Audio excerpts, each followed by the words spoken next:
Bom dia, boa tarde ou boa noite, eu sou o Arthur e bem-vindos ao canal Professousa. Hoje é um lindo dia para estudar matemática, não é mesmo? Então, gente, eu trouxe para vocês hoje as 5 questões mais fáceis do Enem 2019, ou seja, as 5 questões com maior porcentagem de acerto do Enem 2019. Eu peguei esses dados do ZBS, que analisa os microdados do Enem, tá? E antes de eu te mostrar as 5 questões e fazer a resolução, eu quero te dizer 3 coisinhas bem importantes, tá? A primeira é que tu tente resolver essas questões, tá? Muito importante que tu tente resolver as questões por conta própria. A segunda coisa é que percebam o jeitinho das questões, percebam que não é porque ela é fácil que ela tem um texto pequeno, né? Ela pode ter um texto longo e ainda assim ser uma questão fácil, tá bom? Então o tamanho do texto não indica se ela vai ser fácil ou vai ser difícil, tá? E a terceira coisa é que tu lembre que lá na hora da prova, quando tu estiver fazendo, vão existir questões fáceis, assim como essas que tu tá vendo aqui. Essas questões fáceis existem, tá, gente? Não é a maioria, obviamente, mas elas existem, tá? Então não se preocupa que se tu vê uma questão bem fácil, pode ser que ela seja realmente bem fácil, tá bom? Então vamos lá para a lista das questões. São 5 questões, a primeira delas com 63% de acerto é uma questão de matrizes, mas tu não precisava saber matrizes para resolver, por isso é que ela tem tantos acertos. É só de interpretação. A segunda questão, com 57% de acerto, é uma questão de visão espacial, a famosa questão de visão espacial que tem todo ano no Enem, né? Que você tem que olhar o objeto de cima, de lado, de baixo. A terceira questão, com 56% de acerto, é uma só de interpretação, parece ser de PA, mas não precisa saber PA para resolver. A quarta questão, com 53% de acerto, é uma questão de notação científica, pura e simplesmente isso. E a quinta questão, com 41% de acerto, é uma questão de estatística que exige saber entender a mediana. Bom, então, deixo com vocês aí as 5 questões para vocês fazerem. Comentem aí embaixo qual delas vocês mais gostaram. E se ficou alguma dúvida também, estou à disposição, tá, gente? Então, uns bons estudos para vocês. Um beijão. Então, gente, essa questão aqui, tu olha para ela e tu já vê que tem uma matriz ali gigante bem no meio, né? E aí tu pode pensar que essa questão de matrizes no Enem vai exigir coisas como matriz transposta, matriz inversa, multiplicação de matrizes, e não, tá? Por enquanto, né, o Enem só tá cobrando de matrizes coisas muito simples, que é o quê? Saber o que é linha e saber o que é coluna. Linha é horizontal e coluna é vertical. Só isso. Então o Enem não tá cobrando matriz transposta, matriz inversa, multiplicação de matrizes, determinantes, essas coisas assim, tá bom? Então, né, se tu vê uma questão de matrizes, pode esperar que ela seja bem tranquila, tá? Uma outra coisa para perceber nessa questão é que ela também é uma questão de tipo lista, porque a gente tem 5 dias da semana, né, de segunda a sexta-feira, e nas alternativas tem exatamente a segunda até sexta-feira. E como eu já falei em outros vídeos, né, quando é uma questão de tipo lista, ela tem uma grande chance de ser de matemática básica, que nem essa aqui, né? Porque o que ela está exigindo de matrizes é uma coisa super básica, é só saber o que é linha, saber o que é coluna. Bom, e agora, vamos lá resolver essa questão. Vamos começar lendo o comando.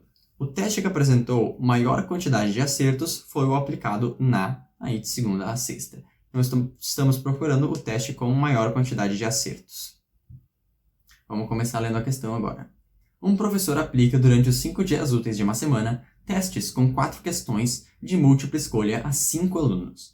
Os resultados foram representados na matriz. Nessa matriz, os elementos das linhas de 1 a 5 representam as quantidades de questões acertadas pelos alunos Ana, Bruno, Carlos, Denis e Érica, respectivamente. Então, as linhas são os alunos, né? Quantas questões cada aluno acertou. Então, aqui é Ana, Bruno, Carlos, Denis e Érica, né? Então, por exemplo, a Ana acertou 3 questões, 2 questões, 0 questões, 1 questão, 2 questões. Enquanto que as colunas de 1 a 5 indicam os dias da semana, de segunda a sexta, respectivamente. Então, as colunas são os dias da semana, né? Então, agora a gente tem que descobrir qual dos testes foi o que teve a maior quantidade de acertos. Então, agora sim, como é que a gente vai descobrir, né, qual teste teve maior quantidade de acertos? É só contar quantos acertos teve cada teste. E para isso é muito fácil, é só somar as colunas, né? Então assim, se esse aqui é o teste da segunda, né? Então assim, a Ana acertou 3 questões na segunda, o Bruno 3 questões na segunda. Então, a quantidade de acertos da segunda, do teste da segunda-feira, é a soma desse daqui. Assim como dos outros também. Então, basta a gente somar todos aqueles valorzinhos ali, né, gente? Então, na segunda, 3 mais 3, 6. 6 mais 2, 8. 8 mais 3, 11. Na terça, 2 mais 2 mais 2 mais 2 mais 2 é 2 vezes 5, 10. Na quarta, 0 mais 4, 4. Mais 2, 6. Mais 4, 10 também. Na quinta, 1 mais 1, 2. Mais 3, 5. 6, 10. Então, 10 também. E na sexta, 2 mais 2 mais 2 dá 6. Mais 4, 10 também. Então, tivemos 10 acertos na terça, na quarta, na quinta e na sexta. E a segunda ganhou por 11 acertos no gabarito letra A. Então, assim, é uma questão bem importante para se fazer, tá bom? Então, se tu tá tendo dificuldade nesse tipo de questão, recomendo que tu pegue as questões dos anos anteriores e refaça elas, né? Faça de novo. Faça de um outro jeito. Tipo, se a questão pede a visão de lado, faz a visão do outro lado também. Tenta desenhar a visão do outro lado. Desenha de cima, de baixo, de frente, de trás, né? Tenta imaginar todo o objeto. Né? Se exige mais um pouco. Se tu tá com dificuldade nisso, tenta melhorar essa dificuldade. Bom, tu tem que superar essa dificuldade nesse tipo de questão, tá? Tenta superar essa dificuldade, porque esse tipo de questão é bem importante. E cai todo ano, pelo menos uma, tá? Então, vamos lá. Bom, essa questão aqui vai só exigir da gente imaginação, né? Imaginação, né? E visão espacial, tá bom? Vamos lá ler o comando. A sombra projetada no solo é... Então, ele está pedindo aqui qual que é a sombra, que deve ser desse negócio aqui, chamado pino. E aqui a gente pode até parar e nem ler a questão, porque já está ali escrito o que a gente precisa, né? É só fazer a sombra desse pino, né? Mas eu vou ler rapidinho ali a questão, só para vocês ficarem mais tranquilos. Um grupo de países criou uma instituição responsável por organizar, blá blá blá, com o objetivo de melhorar os índices mundiais de educação. Em sua sede foi construída uma escultura suspensa com logomarca, em 3 dimensões, iniciais, blá blá blá, em figura, blá blá blá. Essa escultura está suspensa por cabos de aço. De maneira que o espaçamento entre letras adjacentes é o mesmo. Ah, isso aqui é importante. O espaçamento entre letras adjacentes é o mesmo. Isso aqui é importante, mas nada que a gente não poderia ver só pelo desenho. Então, o que isso aqui está querendo dizer, né? Que entre uma letra e outra, esse espacinho aqui é o mesmo. Ó. Esse espacinho aqui é o mesmo, tá bom? Esse espacinho aqui é o mesmo. Todas têm igual espessura, né? E aqui talvez isso aqui tenha feito vocês se confundirem, né? Dizer que todas têm igual espessura. Mas o que é a espessura, né? A espessura aqui é a profundidade, né? É a profundidade da letra. E todas as alternativas têm a mesma profundidade, ó. Todas têm a mesma profundidade. Então dizer que todas têm igual espessura, na verdade, não ajuda em nada a gente, né? Porque todas as alternativas têm a mesma espessura. E ficam dispostas em posição ortogonal ao solo, como ilustrado a seguir. Ao meio-dia, com o sol a pino, é engraçado porque fica o sol a pino no pine. Pino no pine, pino na pine. Tá. As letras que formam essa escultura projetam ortogonalmente suas sombras sobre o sol. Então, basicamente, ele quer a sombra aqui do sol, né? Que cai verticalmente, porque isso significa estar o sol a pino, né? Cair na vertical. E perde qual que é a sombra. Então, aqui a gente só precisa saber de duas coisas. Primeiro, o espaçamento entre letras adjacentes é o mesmo. Essa é a primeira coisa que a gente tem que saber. E a segunda coisa que a gente tem que saber é que o sol não passa pelo meio de uma letra. Ele só passa pelas laterais da letra, ele não passa pelo meio da letra, né? O sol não tem como atravessar o P, né? E nem o N, né? Não tem como ele pegar o N e atravessar o N, né? Porque a letra tá ali, ela tá barrando, né? Se imagina num N gigante assim, imagina tu entrando embaixo do N, assim, olhando pra cima, tu não vai ver o sol, né? Porque tem aquela coisinha ali te barrando. Ai, bati no meu óculos. E a mesma coisa com o E, né? Então, assim, o sol não passa pelo meio das letras. Isso significa que a gente só vai ter 4 sombras, né? Porque são 4 letras, né? 4 sombras, 4 letras.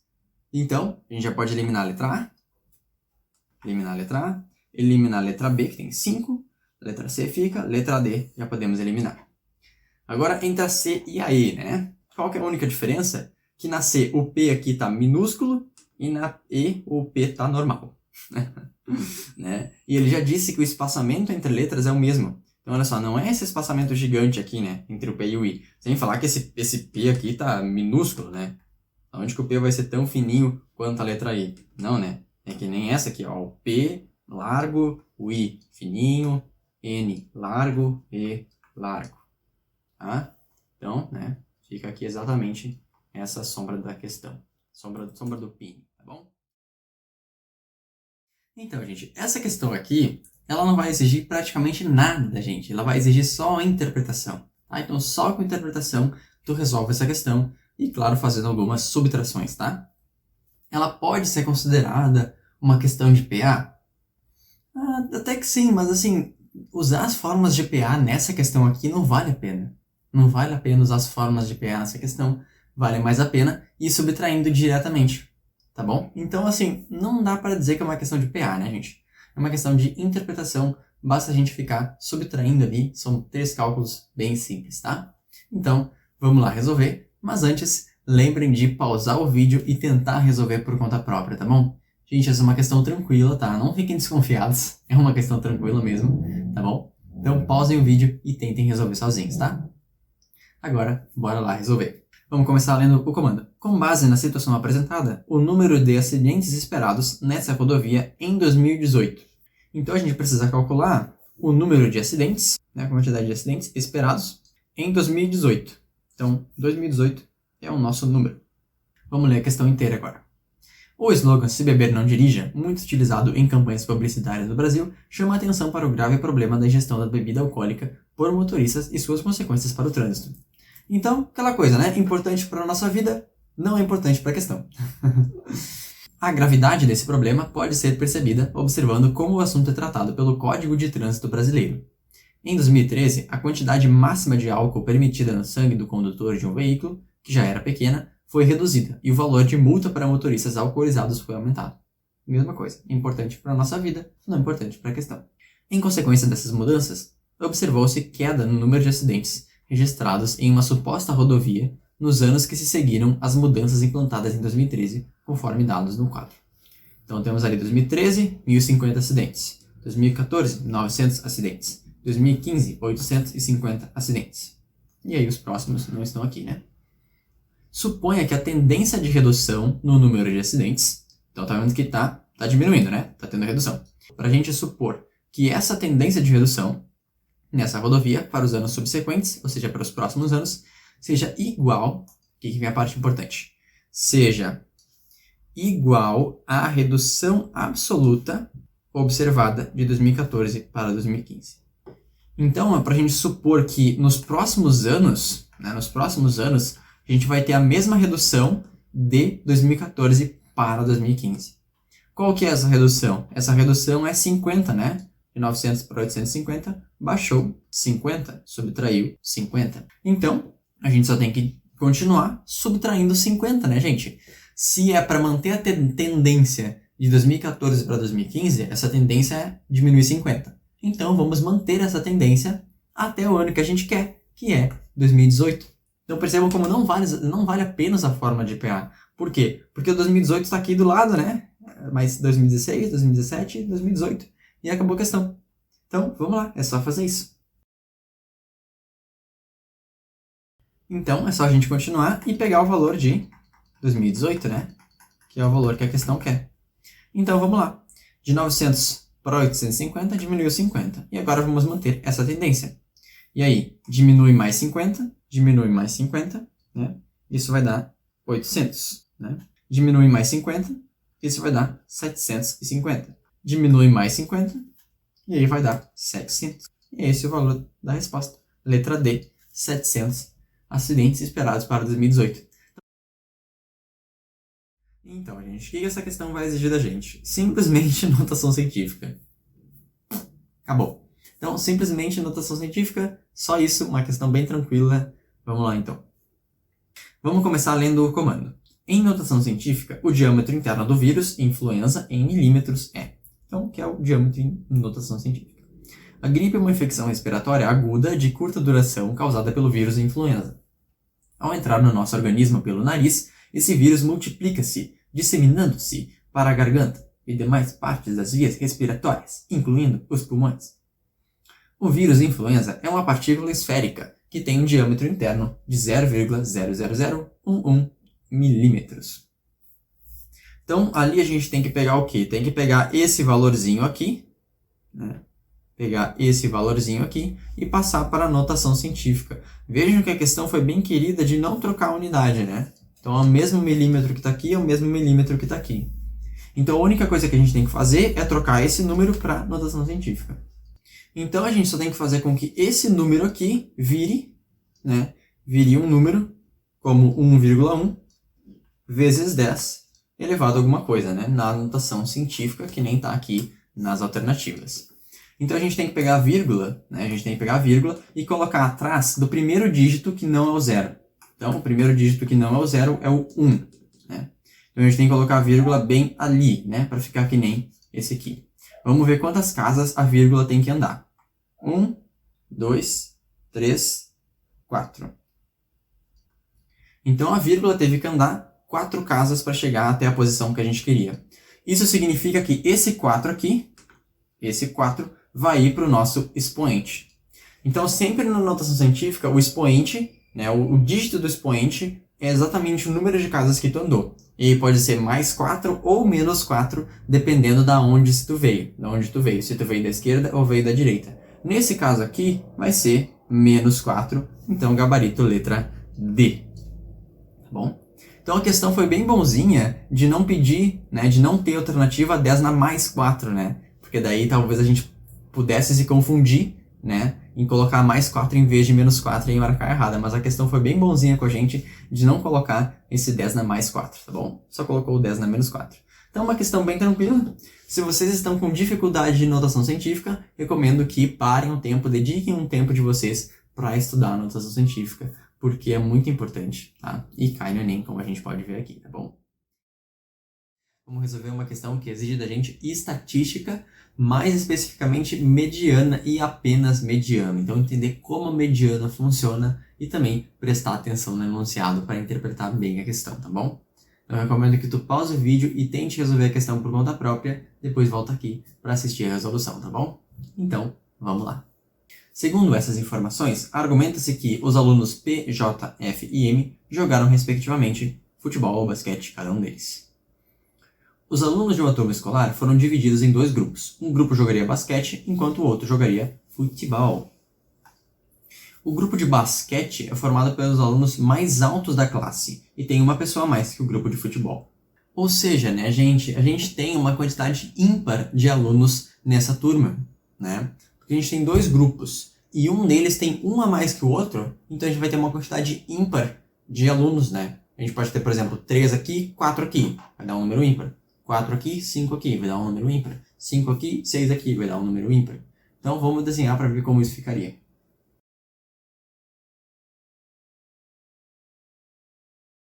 Então, gente, se a gente desenhasse, por exemplo, uma turma com 9 alunos, ela ficaria assim. O time de basquete tem um a mais que o time de futebol, como a questão nos disse, e são os alunos mais altos. E eu ordenei eles aqui por ordem de altura. Então, quanto mais para a direita, mais alto. Certo? A tabela seguinte apresenta informações sobre as alturas dos alunos da turma. Média, tananã, mediana, tananã, moda, tananã. Agora, como é que a mediana vai ser calculada nesse grupo, nessa turma, né? Lembrem como é que é calculada a mediana, né? Se a gente tem uma quantidade ímpar de termos, né, que nem é o caso aqui, a gente tem uma quantidade ímpar de termos, a mediana é o termo central, né? Ou seja, o termo do meio, certo? Né? Se a gente tem, por exemplo, 1, 2, 3, 4, 5, 6, 7 termos, né? A mediana é esse termo do meio, né? Se a gente tem 9, é esse termo do meio.